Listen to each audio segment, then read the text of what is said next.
Hi friends, ಕುಬ್ಬಿ ಕಿಚನ್ಗೆ ಸ್ವಾಗತ.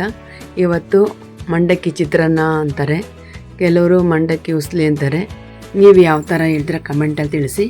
ನಾವು ಮಂಡಕ್ಕಿ ಉಸ್ಲಿ ಅಂತೀವಿ. ಇವತ್ತು ಮಂಡಕ್ಕಿ ಉಸ್ಲಿ ಮಾಡ್ತಾಯಿದ್ದೀವಿ. ಅದನ್ನು ಯಾವ ಥರ ಮಾಡೋದು ನೋಡೋಣ ಬನ್ನಿ.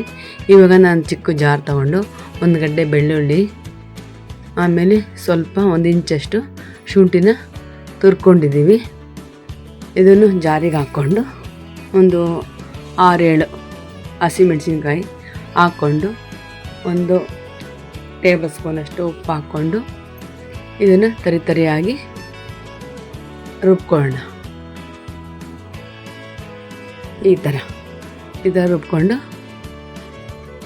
ಇಟ್ಕೊತೀನಿ. ಸಾಕು. ಈ ಥರ ತುಂಬ ನೈಸ್ ಬೇಡ. ಈಗ ದೊಡ್ಡದೊಂದು ಕಡಾಯಿ ಇಟ್ಕೊಂಡು ಒಂದು 4 ಟೇಬಲ್ ಸ್ಪೂನಷ್ಟು ಎಣ್ಣೆ ಹಾಕ್ಕೊಂಡಿದ್ದೀನಿ. ಮಂಡಕ್ಕಿಗೆ ಸ್ವಲ್ಪ ಎಣ್ಣೆ ಜಾಸ್ತಿ ಇದ್ದರೆ ಚೆನ್ನಾಗಿರುತ್ತೆ.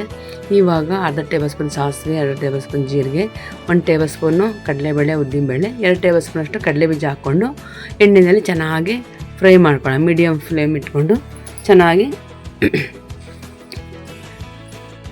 ಫ್ರೈ ಮಾಡ್ಕೊಳ್ಳೋಣ ನೀಟಾಗೆಲ್ಲ.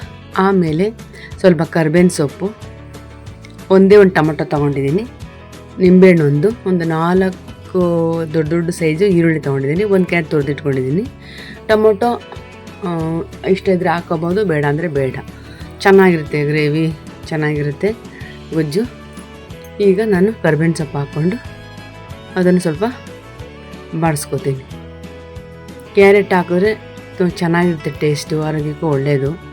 ಈರುಳ್ಳಿ ಜಾಸ್ತಿ ಹಾಕಿದ್ರೆ ಜೀರ್ಣ ಚೆನ್ನಾಗಾಗುತ್ತೆ, ಟೇಸ್ಟು ತುಂಬ ಚೆನ್ನಾಗಿರುತ್ತೆ.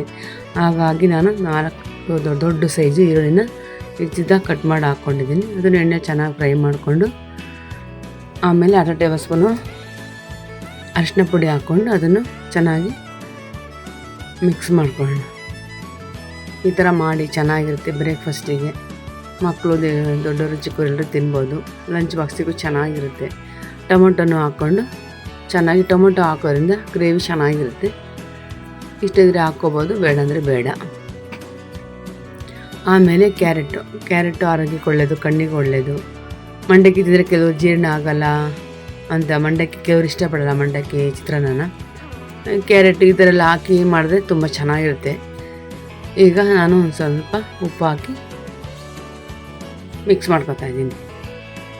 ಆಮೇಲೆ ಹಸಿಮೆಣಸಿನ್ಕಾಯಿ, ಉಪ್ಪು, ಶುಂಠಿ, ಬೆಳ್ಳುಳ್ಳಿನ ಪೇಸ್ಟ್ ಥರ ಮಾಡ್ಕೊಂಡಿದ್ದೆ, ತರಿಯಾಗಿ ರುಬ್ಕೊಂಡು ಅದನ್ನು ಹಾಕ್ಕೊಂಡು ಮಿಕ್ಸ್ ಮಾಡ್ಕೊಂಡಿದ್ದೀನಿ. ಈ ಥರ ಮಾಡೋದ್ರಿಂದ ಟೇಸ್ಟ್ ತುಂಬ ಚೆನ್ನಾಗಿರುತ್ತೆ. ಕೆಲವರು ಮಂಡಕ್ಕಿ ಚಿತ್ರಾನ್ನ ತಿನ್ನಲ್ಲ ಅನ್ನೋರು ಕೂಡ ತಿಂತಾರೆ.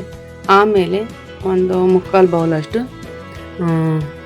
ತೆಂಗಿನಕಾಯಿ ತುರಿ ಹಾಕ್ಕೊಂಡು ಮಿಕ್ಸ್ ಮಾಡ್ಕೊತಾ ಇದ್ದೀನಿ. ತೆಂಗಿನಕಾಯಿ ತುರಿಯಿಂದ ಮಂಡಕ್ಕಿ ಚಿತ್ರಾನ್ನ ತುಂಬ ಟೇಸ್ಟಿನೂ ಜಾಸ್ತಿ ಆಗುತ್ತೆ. ಆಮೇಲೆ ನಾನು ಮಂಡಕ್ಕಿನ ನೀರಲ್ಲಿ ಚೆನ್ನಾಗಿ ತೊಳೆದು ಹಿಂಡಿ ಒಂದು ಪಾತ್ರೆಯಲ್ಲಿ ಇಟ್ಕೊಂಡಿದ್ದೆ. ಈಗ ಹಾಕ್ಕೊಂಡು ಮಿಕ್ಸ್ ಮಾಡ್ಕೊತಾ ಇದ್ದೀನಿ. ಚೆನ್ನಾಗಿ ಸಪ್ಪೆ ಮಂಡಕ್ಕಿ ಆದರೆ ತುಂಬ ಚೆನ್ನಾಗಿರುತ್ತೆ. ಗಟ್ಟಿ ಮಂಡಕ್ಕಿ ಚೆನ್ನಾಗಿರಲ್ಲ ಉಸುಲಿಗೆ. ಇದಾದರೆ ತುಂಬ ಚೆನ್ನಾಗಿರುತ್ತೆ ಸಪ್ಪೆ ಮಂಡಕ್ಕಿ. ನೋಡಿ, ಈ ಥರ ನೀಟಾಗಿ ಈಗ ನಾನು ಮಾಡಿರೋದು ಒಂದು 4 ಜನ ತಿನ್ಬೋದು. ನೋಡಿ, ಮಿಕ್ಸ್ ಮಾಡಿದ್ದೀನಿ ಉದ್ದುದಾಗಿ, ಎಷ್ಟು ಚೆನ್ನಾಗಿದೆ. ಆಮೇಲೆ ನಿಂಬೆಹಣ್ಣು ಹಿಂಡ್ಕೊತಾ ಇದ್ದೀನಿ. ಒಂದು ನಿಂಬೆಹಣ್ಣು, ಮೀಡಿಯಮ್ ಸೈಜ್ ನಿಂಬೆಹಣ್ಣು ಹಿಂಡ್ಕೊತಾ ಇದ್ದೀನಿ. ಅದನ್ನು ಸ್ವಲ್ಪ ಹಿಂಡ್ಬಿಟ್ಟು ಮಿಕ್ಸ್ ಮಾಡ್ಕೊಳ್ಳೋಣ. ಮಾಡಿ, ಮಂಡಕ್ಕಿಯಿಂದ ಕೆಲವರು ಇಷ್ಟನೇ ಪಡಲ್ಲ, ಜೀರ್ಣ ಆಗಲ್ಲ ಅಂಥೇಳಿ ಈ ಥರ ಮಾಡಿ ಚೆನ್ನಾಗಿರುತ್ತೆ ಟೇಸ್ಟು. ನಾನು ಒಂದು 2-3 ಟೇಬಲ್ ಸ್ಪೂನಷ್ಟು ಹುರ್ಗಡ್ಲೆನ ಪುಡಿ ಮಾಡಿ, ತರಿಯಾಗಿ ಪುಡಿ ಮಾಡಿ ಇಟ್ಕೊಂಡಿದ್ದೆ. ಅದನ್ನೀಗ ಹಾಕಿ ಮಿಕ್ಸ್ ಮಾಡ್ತಾಯಿದ್ದೀನಿ. ಇದು ಹಾಕಿದ್ರೂ ಕೂಡ ತುಂಬ ಚೆನ್ನಾಗಿರುತ್ತೆ. ಮಿಕ್ಸ್ ಮಾಡ್ತಾಯಿದ್ದೀನಿ. ಮಾಡಿರಿ, ಈ ಥರ ಲಂಚ್ ಬಾಕ್ಸಿಗೆ ಬೆಳಗಿಂದ ತಿಂಡಿಗೆ ಚೆನ್ನಾಗಿರುತ್ತೆ. ಎಷ್ಟೋ ಜನ ಮಂಡಕ್ಕಿ ಅಂದರೆ ಇಷ್ಟನೇ ಪಡಲ್ಲ. ಈ ಥರ ಮಾಡಿದ್ರೆ ಪ್ರತಿದಿನ ಮಾಡಿದ್ರು ತಿಂತಾರೆ. ಆಮೇಲೆ ಕಡೆಯದಾಗಿ ಕೊತ್ತಂಬರಿ ಸೊಪ್ಪು ಹಾಕಿ ಮಿಕ್ಸ್ ಮಾಡ್ತಾಯಿದ್ದೀನಿ. ತುಂಬ ಚೆನ್ನಾಗಿರುತ್ತೆ. ಈ ಥರ ಮಾಡಿ ತಿನ್ನಿರಿ, ಎಂಜಾಯ್ ಮಾಡಿ. ನಾನು ಮಾಡಿರ್ತಕ್ಕಂಥ ಮೆಥಡಲ್ಲಿ ಮಾಡಿ ಟೇಸ್ಟ್ ಬಂತು ಅಂತ ಕಮೆಂಟ್ ತಿಳಿಸೋದು ಮಾತ್ರ ಮರಿಬೇಡಿ. ನೀವು ಮಂಡಕ್ಕಿ ಚಿತ್ರಾನ್ನ ಅಂತ ಹೇಳ್ತೀರೋ ಅಥವಾ ಮಂಡಕ್ಕಿ ಉಸಲಿ ಅಂತೀರೋ ಕಮೆಂಟಲ್ಲಿ ತಿಳಿಸಿ. ನೋಡಿ, ಉದ್ದುದ್ರಾಗಿ ಎಷ್ಟು ಚೆನ್ನಾಗಿದೆ. ಈಗ ನಾನು ಸರ್ವಿಂಗ್ ಪ್ಲೇಟಿಗೆ ಸರ್ವ್ ಮಾಡ್ತಾ ಇದ್ದೀನಿ. ಲಂಚ್ ಬಾಕ್ಸಿಗೆ, ಬೆಳಗಿನ ತಿಂಡಿಗೆ ನೋಡಿರಿ ಅರ್ಜೆಂಟಿಗೆ ಎಷ್ಟು ಚೆನ್ನಾಗಿದೆ ತಿಂಡಿ. ಈ ವಿಡಿಯೋ ಇಷ್ಟ ಆದರೆ ಲೈಕ್ ಮಾಡಿ, ಶೇರ್ ಮಾಡಿ. ನಮ್ಮ ಚಾನಲ್ ಯಾರು ಸಬ್ಸ್ಕ್ರೈಬ್ ಮಾಡಿ ಅವರೆಲ್ಲ ಮಂಡಕ್ಕಿ ಚಿತ್ರಾನ್ನ ಸಪೋರ್ಟ್ ಮಾಡಿ.